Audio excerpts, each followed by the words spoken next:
इस वीडियो में हम एक इम्पॉर्टेंट टॉपिक डिस्कस करेंगे जिसका नाम है वेकस प्रोसेस। ओके, ये ऑर्गेनोमेटालिक्स का एक बहुत इंपॉर्टेंट टॉपिक है। ओके, तो इसमें क्या होता है, देखिए इसमें जो हमारा ऑक्सीजन होता है ना वो एल्कीन में ऐड होता है और हम कैटलिस्ट लेते हैं। कैटलिस्ट कौन सा, देखिए PDCl2 होता है। इसका ऑक्सीडेशन स्टेट देखते हैं, X+2 × -1 = 0, तो X = +2 में होता है, ठीक है। और हमारा CuCl2 को कैटलिस्ट होता है, ठीक है।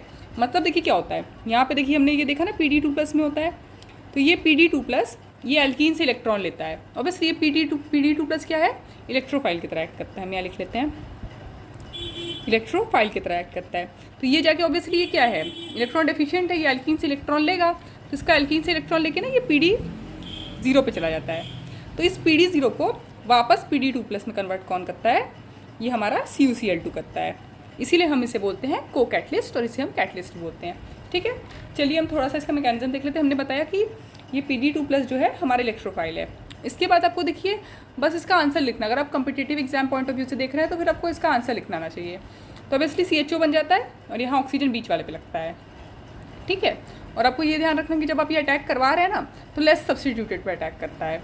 मतलब अगर दो बॉन्ड है, डबल बॉन्ड 2 दिख रहा है आपको, तो जहाँ लेस सब्सटीट्यूटेड होगा ना, जहाँ भी, यहाँ पे ऐसे नहीं बोल सकते, जहाँ भी होगा वो हम एक रिएक्शन डिस्कस कर लेंगे, तो उधर अटैक करेगा, ठीक है। तो चलिए थोड़ा सा इसका मैकेनिज्म देख लेते हैं कि पहले क्या होगा। अब सोचिए कि हमने यही सबस्ट्रेट ले लिया जो हमने यहाँ बनाया हुआ है, ठीक है। CH3 ये ऐसे है, ये ऐसे डबल बॉन्ड है, ठीक है। हमने PDCl2, तो हमने कहा था कि ये कैटलिस्ट है।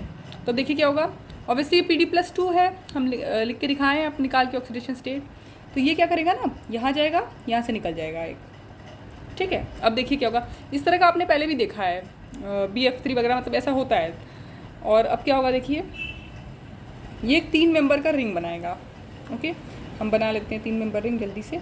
CH3 ये हमारा PD, ओके, ये हमारा ऐसे, यहाँ प्लस होगा।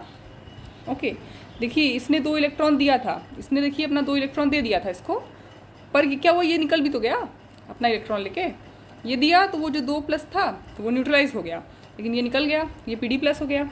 तो अब देखिए क्या होगा, यहाँ पे मिथाइल है, यहाँ पे देखिए ये सेकेंडरी कार्बन है और ये टर्शियरी कार्बन है, एक तरह से आप कह सकते हैं। ओके, तो आपको पता है ना कि अगर 3 मेंबर रिंग उसमें पॉजिटिव चार्ज हो, आपने SN1 SN2 में देखा होगा कि 3 मेंबर हो उसमें पॉजिटिव चार्ज हो ना, तो इसे हम SN1 मैकेनिज्म से लेते हैं, SN1 मैकेनिज्म से लेते हैं। आपने शायद बोरॉन के केस में पढ़ा होगा ये पहले, इस तरह का मैकेनिज्म। तो इसमें क्या होगा, SN1 मैकेनिज्म से मतलब स्टेबल कार्बोकैटायन बनना चाहिए। ऑब्वियसली अगर हम न्यूक्लियोफाइल को यहाँ से अटैक करेंगे, इधर निकलेगा, तो ये ना स्टेबल कार्बोकैटायन बनेगा। ये इसके निकलने के बाद ये क्या होगा, देखिए अब निकलने के बाद हम बोल रहे हैं ना, आप ध्यान से देखिए, हमने पहले ये बोला कि ये सेकेंडरी नहीं, ये वाला देखिए यहाँ से ना कोई यहाँ हाइड्रोजन, ये प्राइमरी होगा एक तरह से, ये सेकेंडरी होगा। अगर हम निकलने बाद की बात करें, अब सोचिए कि हम यहाँ पे अटैक करवा रहे हैं न्यूक्लियोफाइल का किसी, ओके, तो यहाँ पे किसका, वाटर का अटैक करवा रहे हैं। चलिए वाटर तो न्यूक्लियोफाइल है, तो ये अगर सोचिए अटैक करेगा तो कहाँ अटैक करेगा, यहाँ करेगा ना, क्योंकि ये देखिए ज़्यादा सब्सटीट्यूटेड है। यहाँ करने से तो क्या ही एक ही कार्बन है, इधर करेगा तो कम से कम 2 कार्बन है ना, तो ये सेकेंडरी है और ये प्राइमरी है। ओके, अगर हमने यहाँ पे टर्शियरी बोल दिया तो हमने गलती से बोला है, ओके, क्योंकि ऐसे नहीं, कार्बन की तरह देखते हैं ना, मतलब अगर टर्शियरी हम देख रहे हैं तो 3 कार्बन होना चाहिए। ओके, तो ये देखिए जो भी है ये यहाँ पे जाके इधर अटैक कर जाएगा। ये देखिए इसका एक Cl हमने मिस किया, ये एक Cl ऐसे हो जाएगा और ये इस तरफ मूव कर जाएगा। ओके, चलिए अब देखते हैं क्या बनेगा। ये CH3 बनेगा, ऐसे ऐसे ऐसे, PD हमारा Cl बन जाएगा। देखिए ये न्यूट्रलाइज हो गया, PDCl वहाँ पे लग गया, ये था, ये पानी आके लग गया, OH, हम यहाँ पॉजिटिव चार्ज दिखा रहे हैं, क्यों, क्योंकि इसने अपना लोन पेयर दिया है तो पॉजिटिव चार्ज है। नेक्स्ट स्टेप में देखिए क्या होगा, न्यूट्रलाइज होगा, ऑब्वियसली ये यहाँ से न्यूट्रलाइज होकर निकल जाएगा।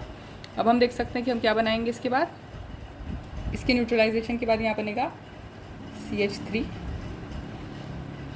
ओके, ये न्यूट्रलाइज हुआ, हम यहाँ बना दिए OH, ये हमारा PDCl, ठीक है।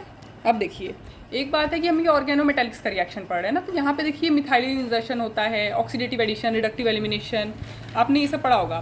तो यहाँ वाले इस वाले पर्टिकुलर स्टेप में ना बीटा एलिमिनेशन होगा। ओके, तो कैसे होगा, मेटल के पास जो कार्बन है उसको अल्फा बोलते हैं, इसके बगल वाले को बीटा बोलते हैं। तो बीटा में हाइड्रोजन होना चाहिए, यहाँ पे तो है हाइड्रोजन एक ना, तो वहाँ बीटा एलिमिनेशन होता है।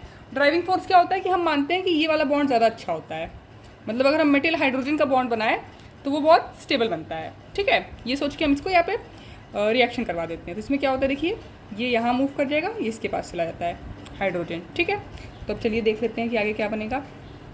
CH3 बनेगा, ये होगा, यहाँ डबल बॉन्ड है, ये हमारा OH रह गया, टॉटोमेरिज्म हो जाएगा। आप समझ रहे हैं, कीटो इनॉल टॉटोमेरिज्म होगा, ये इधर जाएगा, ये इधर जाएगा, तो हमारा प्रोडक्ट होगा CH3COH। आप देख सकते हैं, यही तो हमने लिखा था ना पहले, ये वाले में देखिए CH3COH। ये देखिए हमारा जो ये सबस्ट्रेट था ना, इसमें कोई मिथाइल ग्रुप नहीं था, ये CH3CHO नहीं बनेगा। देखिए यहाँ से बॉन्ड गया ना, ये यहाँ पे नेगेटिव क्या, सोचिए, ये तो कार्बन है, हम इसको हाइड्रोजन तो नहीं दिखा सकते हैं, तो ये हमारा CH3 होगा। ओके, ये मतलब प्रोडक्ट हमारा क्या बन गया, एसीटोन, कीटोन बना, COCH3। ओके, और हमने एक बार बताया कि जब ये रिएक्शन होता है, सोचिए कि अगर ऐसे को कैटलिस्ट